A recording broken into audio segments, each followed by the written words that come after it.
હાલો દોસ્તો, જય શ્રી કૃષ્ણ. કેમ છો બધા? તો અત્યારે સવારમાં ઉઠી ગઈ અને નાહી ધોઈ અને એકદમ ફ્રેશ થઈ ગઈ છું. અને અત્યારે અહીંયા જો 7 વાગ્યા છે સવારના, અને સવારના અમે લોકો તૈયાર બી થઈ ગયા છીએ. અને આજે અમે ગામડે જવા માટે નીકળ્યા છે. તો અમારા ઠેલા બી ભરાઈ અને તૈયાર થઈ ગયા છે.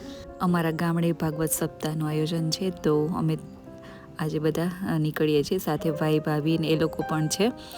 તો એ લોકો બસ હવે આવતા જ હશે, તો અમે પણ હવે થોડી વારમાં નીકળશું, કેમ કે થોડા જલ્દી નીકળીએ તો જલ્દી પહોંચી જઈએ. તો અહીંયા જો બધા આવી ગયા છે અને અમારી ગાડી પણ ફૂલ ભરેલી છે, બેગો ભરેલી છે, આગળ પાછળ બહુ બધી બેગો છે. અને પાછળ અડધા બેઠા છે, અડધા આગળ બેઠા છે. અને અમારી ગાડી જે છે એ ફૂલ ફોર્મમાં ભરેલી છે. અમે બંને મસ્તી કરીએ છીએ. તો ફાઇનલી અમે લોકો જવા માટે નીકળી ગયા છીએ. અને બસ હજી તો અમદાવાદમાં જ છીએ, કેમ કે હજી નીકળ્યા જ છીએ અમે. તો મારે આજે પ્લાનિંગ છે કે 2 વાગે પહોંચી જઈએ, પણ મને લાગતું નથી કે 2 વાગે પહોંચીએ, કેમ કે થોડું લેટ થઈ ગયું છે. અને તાપ પણ આજે બહુ છે, તડકો પણ સારો એવો છે.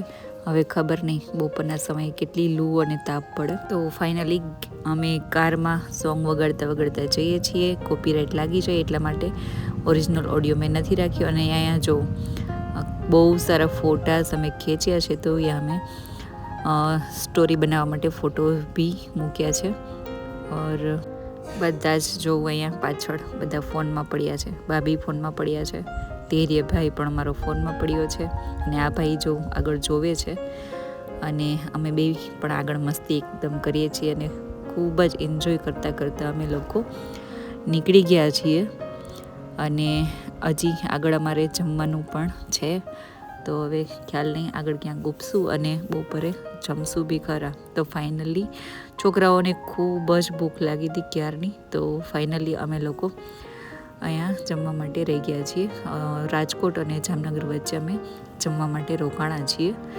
તો જરૂરથી બધાને ભૂખ લાગી હતી, તો એકદમ બધા જમવામાં તૂટી પડ્યા છીએ. જો પછી ફાઇનલી અમે લોકોએ જમી લીધું અને નીકળી ગયા. અને અહીંયા અમે જામનગર પહોંચવા આવ્યા છીએ. અમારે 2 વાગ્યાનો ટાઈમ હતો કે 2 વાગે અમારે ગામડે પહોંચી જવું, પણ થોડુંક લેટ થઈ ગયું છે, એટલા માટે થોડું લેટ રહેશે. પ્લાનિંગ પ્રમાણે કશું જ કંઈ થતું નથી, ચાલતું પણ નથી. તો આજે પણ અમારે એમ જ થયું છે, 2 વાગે અમારે પહોંચી જવાનું હતું, ભાઈને કામ હતું એટલા માટે. પછી ફાઇનલી અમે લોકો 3:30 વાગે ઘરે પહોંચી ગયા. અને ઘરે પહોંચી થોડા રેડી થઈ, ફ્રેશ થઈ, અને અમે અહીંયા જ્યાં અમારા ગામમાં ભાગવત સપ્તાહનું આયોજન છે ત્યાં અમે પહોંચી ગયા છીએ. અને અહીંયા શાસ્ત્રીજી અહીં કથા વાંચન કરશે, અને હવે અમે અહીં કથાનો લાભ લેશું. તો તમે પણ અમારી સાથે જોડી રહેજો.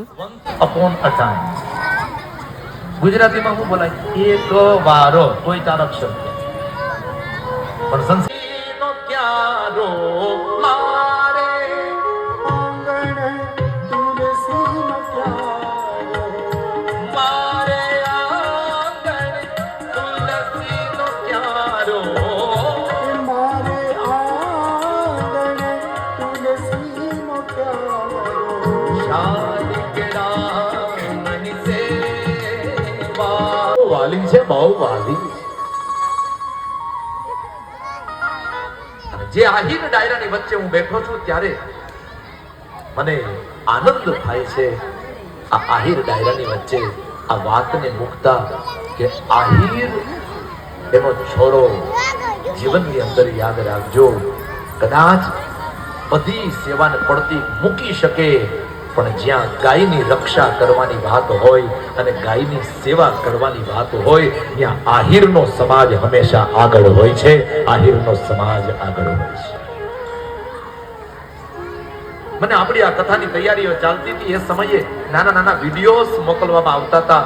અમારો વીરાભાઈ છે, કિશનભાઈ છે, આદિ ભક્તો મને વિડીયો મોકલતા હતા. એની અંદર મેં જોયું કે તમે બધાએ ગૌ માતાને અહીંયા બોલાવી અને અહીંયા તમે નીણ નાખી અને ગાયોને ખૂબ નીણ જમાડી તમારા પિતૃઓના મોક્ષાર્થે કે ભાઈ આટલો સરસ મજાનો ભાગવત કથાનો પ્રારંભ થાય છે તો હાલો ને એ પેલા આપણે ગાયોને પેટ ભરી જમાડીએ અને તમે બધાએ પેલા ગાયોની સેવા કરી. આ આહિરનું તમારું પ્રમાણ છે કે તમે બધા ગૌ રક્ષક છો અને તમે બધાય ગાય માતાની સેવા કરનાર છો.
દ્વારિકાનાથ નાથ નાથ નાથ નાથ નાથ દ્વારિકાનાથ જી રે દ્વારિકાનાથ જી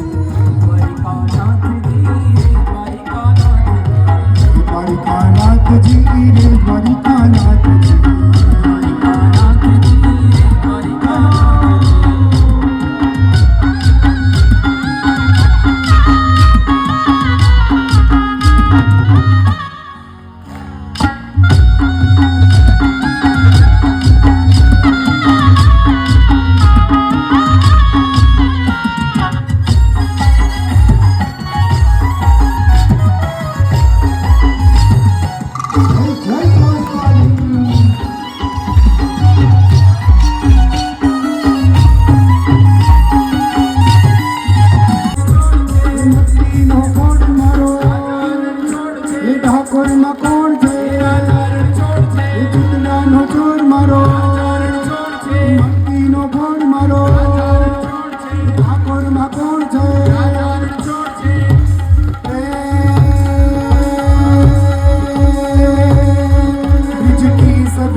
कृष्ण कृपाला बंसीवाला बनवारी